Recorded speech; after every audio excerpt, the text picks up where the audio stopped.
So hello guys, welcome back to my channel Eco Tutor. Here we will read English newspaper with Hindi explanation. So let's get start. Here the title is No More False Advertising, CCPA tells coaching centers. तो coaching centres को कहा गया कि अब और ज़्यादा force advertising वो ना करें। ठीक है, तो इसके बारे में न्यूज़ से लास्ट तक जरूर देखिएगा क्योंकि आपको आज अलग जो है इस वीडियो में आपको कुछ सीखने को मिलेगा। ठीक है, तो उस सरप्राइज को देखने के लिए आपको लास्ट तक बने रहना पड़ेगा। So here in a significant move to protect the rights of consumers and maintain transparency in the coaching center, the Central Consumer Protection Authority has issued comprehensive guidelines to address the issue of misleading advertisement in the coaching center. तो significant का मतलब होता है महत्वपूर्ण, important, और move means कदम जो step उठाए गए हैं, प्रोटेक्ट मीन्स रक्षा करना, और राइट्स मीन्स अधिकार, जो कंज्यूमर जो उपभोक्ता हैं उनके अधिकारों की रक्षा करने के लिए, और मेंटेन करना बरकरार करके रखना, ट्रांसपेरेंसी मीन्स पारदर्शिता। ठीक है, जिसमें कोई भी धोखाधड़ी ना हो, विचोलों वाला काम ना हो। ठीक है, और कोचिंग सेंटर में पारदर्शिता को मेंटेन करके रखने के लिए और कंज्यूमर के राइट्स को बचाए रखने के लिए एक महत्वपूर्ण कदम उठाते हुए जो सेंट्रल कंज्यूमर प्रोटेक्शन अथॉरिटी है उसने जारी किया कॉम्प्रिहेंसिव गाइडलाइंस, एक व्यापक गाइडलाइंस मीन जो गाइड करते हैं ना, गाइडलाइंस, और to address the issue of misleading means जो भी मिसलीड करते हैं, मिसलीड मीन्स भटकाना, गलत रास्ते पर लेकर जाना। ठीक है, तो जो भी एडवर्टाइजिंग जो मिसलीड करते हैं कंज्यूमर को, उससे निपटने के लिए जो है गाइडलाइंस जारी किए गए हैं इनके द्वारा, सीसीपीए द्वारा। ठीक है, next, CCPA has also taken suo moto action against 25 coaching centers. तो CCPA ने क्या किया है, लिया है suo moto का मतलब होता है ऑफ योर ऑन, यानी कि स्व संज्ञान जो है उन्होंने एक्शन लिया है अगेंस्ट 45 कोचिंग सेंटर के खिलाफ जो है suo moto एक्शन जो है उन्होंने लिया है, एंड इम्पोज्ड पेनल्टी ऑफ रीज 54,60,000 on 18 coaching institutes for misleading advertisement. ठीक है, और इम्पोज किया है, इम्पोज का मतलब थोपना, किसी पर लगाना, और पेनल्टी मीन चार्ज, जुर्माना 54,60,000 जो है 18 कोचिंग इंस्टीट्यूट पर जो है पेनल्टी लगाया गया है, इतने रुपए का पेनल्टी लगाया गया है। फॉर किस लिए, क्योंकि वो मिसलीड करते हैं, एडवर्टाइजमेंट जो है गलत करते हैं, जिससे वो कंज्यूमर को मिसलीड करते हैं। Guidelines for prevention of misleading advertisement in coaching centre, guidelines जो हैं किस लिए जारी किए गए हैं, प्रिवेंशन करने के लिए, प्रिवेंशन मीन्स बचाने के लिए, मिसलीडिंग एडवर्टाइजमेंट जो कोचिंग सेंटर में होता है उससे बचाने के लिए जो है गाइडलाइंस जारी किया गया। एम टू, इसका एम क्या है guideline, safe guard students and public from deceptive marketing practices commonly employed by coaching centre. ठीक है, सेफ गार्ड का मतलब होता है प्रोटेक्शन करना, रक्षा करना, स्टूडेंट और पब्लिक की रक्षा करना, फ्रॉम डिसेप्टिव मीन्स धोखाधड़ी, जो झूठे मार्केटिंग रास्ते हैं उनसे बचाना, कॉमनली एम्प्लॉयड जो कि खास तौर पर जो है कोचिंग सेंटर द्वारा जो है अपनाए जाते हैं, फेक प्रोमिसेस उनके द्वारा किए जाते हैं। Shared Nidhi Khare, chief commissioner CCPA and secretary department of consumer affairs government of India while interacting with media on this subject here on Wednesday. तो जो गवर्नमेंट है इसने मीडिया के साथ इंटरएक्टिंग मीन्स बातचीत करना, उनके साथ बातचीत करते हुए उन्होंने वेंसडे को कहा कि इस सेफ गार्ड का मतलब जो इस गाइडलाइन का उद्देश्य क्या रहेगा, एम क्या रहेगा, पब्लिक और स्टूडेंट को इस तरह के फेक डिसेप्टिव मार्केटिंग से बचाना। ठीक है। Guidelines were drafted in the wake of growing concern about false misleading claims, exaggerate success rates and unfair contracts that coaching institutes often impose on students। तो यहाँ पे बताया जा रहा है कि जो दिस गाइडलाइंस, जो ये गाइडलाइंस हैं वर, इनको ड्राफ्ट किया गया है। ड्राफ्ट का मतलब होता है प्रिपेयर्ड, तैयार किया गया है in the wake of growing concern. Growing का मतलब बढ़ाना, ठीक है, और कंसर्न मीन चिंता, अवेयरनेस जो है उसको बढ़ाने के लिए इसको तैयार किया गया है। अबाउट किसके बारे में अवेयरनेस फैलाने के लिए, फॉल्स मिसलीडिंग जो क्लेम्स किए जाते हैं, और एक्सेजरेट सक्सेस। एक्सेजरेट का मतलब होता है बढ़ा चढ़ाकर बोलना। जैसे कि आप कोई काम गलत कर देते हो तो आपके भाई जो भी सिस्टर ब्रदर जो हैं मम्मी पापा से शिकायत कैसे करते हैं, और ज़्यादा एक्सेजरेट करके बताते हैं। ठीक है, कि इसने ऐसे ऐसे ऐसे किया था, मतलब जो कि बढ़ा चढ़ाकर बोलते हैं। ठीक है, तो वो एक्सेजरेट। ठीक है, तो जो भी सक्सेस रेट है उनका, उनके बारे में वो क्या करते हैं, बढ़ा चढ़ाकर बोलते हैं। एंड अनफेयर मीन्स जो ठीक ना हो, गलत हो। ठीक है, फॉल्स जो कॉन्ट्रैक्ट्स हैं उसके बारे में वो बताते हैं। और ऑफन, अक्सर जो है इस तरह के जो फॉल्स प्रोमिसेस हैं वो इम्पोज करते हैं, थोपते हैं स्टूडेंट पर। इसके बारे में अवेयरनेस फैलाने के लिए इस गाइडलाइन को बनाया गया है। Such practices have been found to mislead students. इस तरह के जो प्रैक्टिसेस हैं वो पाए गए हैं कि वो क्या करते हैं, स्टूडेंट को मिसलीड करते हैं इस तरह से। इन्फ्लुएंसिंग देयर, और उनके इन्फ्लुएंसिंग का मतलब होता है प्रभावित करना, उनको प्रेरित करना। ठीक है, इन्फ्लुएंस करते हैं, अट्रैक्ट करते हैं their decision by concealing important information and giving false guarantees. जो उनके डिसीजन हैं उनको क्या करते हैं, वो इन्फ्लुएंस करते हैं बाय, किस तरह करके, कंसीलिंग करके। कंसीलिंग का मतलब होता है छुपाकर, ढककर, अपनी जो सच बातें हैं, इम्पोर्टेंट इन्फॉर्मेशन है उसको छुपाकर वो गलत बातें बताकर स्टूडेंट के डिसीजन को इन्फ्लुएंस करते हैं। एंड गिविंग फॉल्स गारंटी, और फॉल्स गारंटी देते हैं, गलत जो है गारंटी देते हैं। The guidelines will apply to every person engaged in coaching, meaning not just the coaching center but also any endorsers or public figures promoting their services through advertisement। जो ये guidelines हैं ये will apply to every, ये हर person पर apply होगा, हर individual पर apply होगा जो एंगेज्ड हैं, शामिल हैं इन कोचिंग सेंटर में से संबंधित हैं। या फिर मीनिंग नॉट, इसका मतलब ये नहीं है कि सिर्फ कोचिंग सेंटर ही इसमें शामिल है, बट ऑल्सो एनी एंडोसर्स। एंडोसर्स का मतलब होता है प्रचारक, वो सभी प्रचारक जो किसी भी प्रकार चीज़ों का प्रचार करते हैं उन सभी पर इस तरह के गाइडलाइंस लागू होंगे।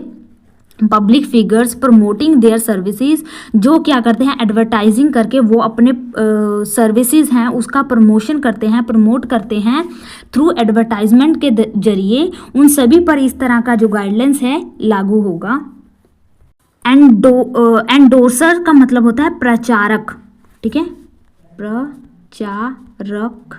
ठीक है, who lend their name or reputation to coaching centers will now be responsible for ensuring that the claims they endorse are accurate and truthful।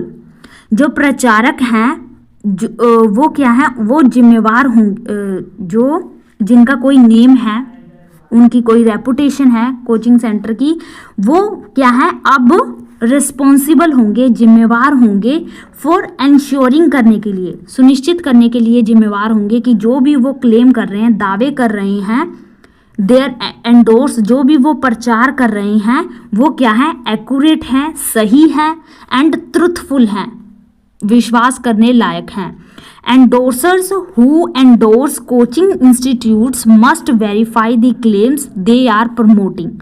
जो प्रचारक हैं उनको अपने प्रचार जो भी वो कर रहे हैं उसकी वेरीफाई करनी होगी, उसकी पुष्टि करनी होगी कि जो भी वो दावे कर रहे हैं वो सही हैं। If they support false success rates और misleading guarantees they will be held accountable alongside the coaching centre. तो जो भी इफ़ दे सपोर्ट, अगर वो क्या करते हैं, सपोर्ट करते हैं, समर्थन करते हैं फॉल्स गलत सक्सेस रेट को समर्थन करते हैं और मिसलीड गारंटीज का भी समर्थन करते हैं, दे विल बी हेल्ड अकाउंटेबल का मतलब जवाबदेही, जिम्मेवारी जो है, अलोंगसाइड का मतलब होता है साथ साथ। तो कोचिंग सेंटर के साथ साथ उनकी जो है जवाबदेही बनेगी जो इस तरह के जो फॉल्स प्रोमिसेस को सपोर्ट करते हैं। Next, the guidelines explicitly prohibit coaching institutes from making false claims related to the courses offered, their duration, faculty, qualifications, fees, refund policies. ठीक है, तो जो गाइडलाइंस है ये एक्सप्लिसिटली मीन्स स्पष्ट साफ जो है ये प्रोहिबिट करता है, रोकता है कोचिंग इंस्टीट्यूट को फ्रॉम, किस से रोकता है कि वो क्या ना करें, मेक ना करें फॉल्स प्रोमिसेस, फॉल्स दावे जो हैं वो ना करें, रिलेटेड टू देयर कोर्स, जो भी वो कोर्स प्रोवाइड कर रहे हैं, जो भी वो मटेरियल प्रोवाइड कर रहे हैं वो क्या हो, फॉल्स ना हो, गलत उसके बारे में दावा ना करें।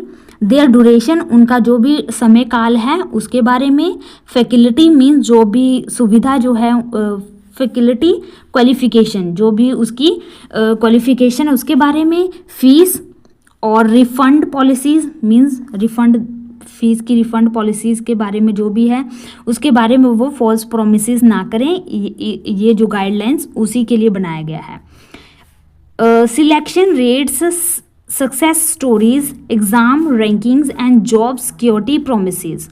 सिलेक्शन रेट कि उनके द्वारा कितने लोगों की सिलेक्शन हुई है, इस प्रकार के झूठे दावे, सक्सेस स्टोरीज़ जो बना चढ़ाकर एग्जेजरेट करके सक्सेस स्टोरीज़ बताते हैं, एग्ज़ाम रैंकिंग्स बताते हैं और जॉब सिक्योरिटी की वो जॉब जो है उनको मिलेगी ही मिलेगी, इस तरह की जो प्रोमिसेस करते हैं उनके लिए जो है इस तरह की गाइडलाइंस बनाई गई हैं कि वो इस तरह से ना करें, नहीं तो उन पर स्ट्रिक्ट एक्शन लिया जाएगा। ठीक है, तो ये था गाइस न्यूज़, आगे भी बहुत बड़ा है ये, ठीक है, लेकिन हम इतना ही रखते हैं।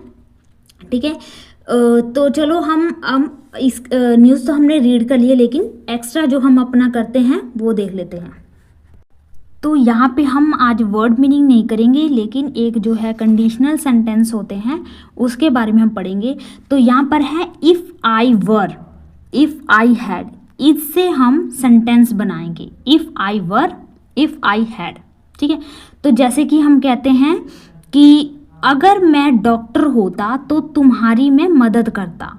ठीक है ना, तो उसे इंग्लिश में कैसे कहेंगे, if I were a doctor I would help you. ठीक है, तो इफ़ आई वर इसका यूज़ कहाँ होता है, इफ़ आई वर इसका यूज़ कब होता है, when the subject of the sentence is referring to hypothetical और इमेजिनरी सिचुएशन।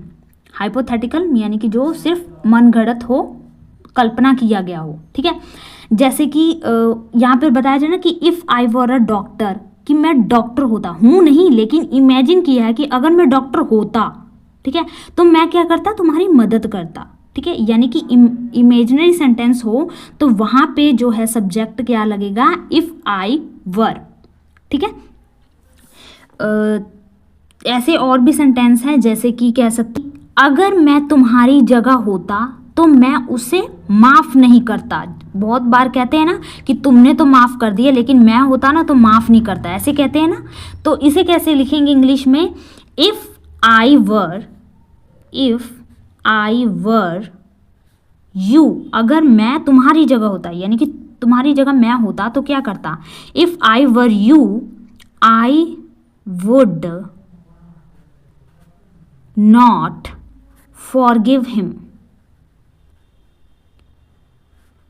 फॉरगिव का मतलब होता है माफ़ करना, ठीक है। तो अगर मैं क्या होता, तुम्हारी जगह होता तो मैं उसे माफ़ नहीं करता। If I were you I would not forgive him, I would not forgive him. इसी प्रकार एक और है, if I were good at math and science I would be a doctor, ठीक है। तो यहाँ पे कि अगर मैं मैथ और साइंस में अच्छा होता, इमेजिन किया ना कि मैथ साइंस में मैं अच्छा होता, पास्ट की बात की जा रही है, मतलब कि अगर मैं मैथ साइंस में अच्छा होता तो मैं डॉक्टर होता, आज मैं क्या होता, डॉक्टर होता। तो इसे कैसे लिखेंगे, if I were good at math and science I would be a doctor, ठीक है। इफ़ आई हैड का भी यूज़ देख लेते हैं। जैसे कि हमारे पास पेन है, जैसे कि हम कहते हैं कि आई हैव अ पेन, ठीक है, you have a pen, he has a pen, ठीक है। तो हम हैज़, हैव, हैड लगाते हैं, ठीक है।